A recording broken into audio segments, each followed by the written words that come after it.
د 19 کلنو ځوانانو ته د صدیق الله تل کومې زړه ګټونکې خبرې کړي او رحمان الله ګربز د بنګالیانو په اړه څه ویلي.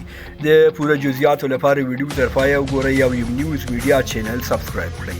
د افغانستان د ملي لوبډلې ځوان لوبغاړي صدیق الله تل د 19 کلنو ځوانانو لوبډلې ته په یو خبري وینا کې زړه ګټونکې خبرې کړي دي.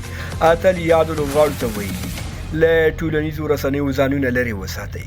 که تاسې ته په سوشل میډیا کې لس مثبتې خبرې وشي او یوه درته منفي خبره وشي نو ستاسې په ذهنونو کې به همدا یوه منفي خبره زانګې کوي او ټول کیریر به مو تباه کړي. صدیق الله په همدې ویډیو کلیپ کې زیاتوي کوښښ وکړی چې خپل ټول فوکس په خپل مسلک وساتئ. دا ستاسې راتلونکې او ستاسې بریا ده.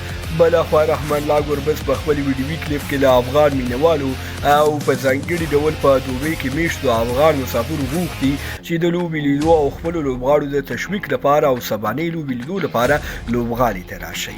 ګربز زیاتوي بنګالیان به هم راځي ځکه دوی د خپل هیواد سرسخته مینوال دي او همدوی د مخالفې لوبډلې او په ځانګړي ډول د افغان لوبغاړو ماغزه ورخرابوي. بنګالیان له افغان لوبغاړو سره او په ځانګړي ډول له ګربز سره نهایي دښمني هم لري او د دوی په پرمختګ یې ولسوالي سوځي.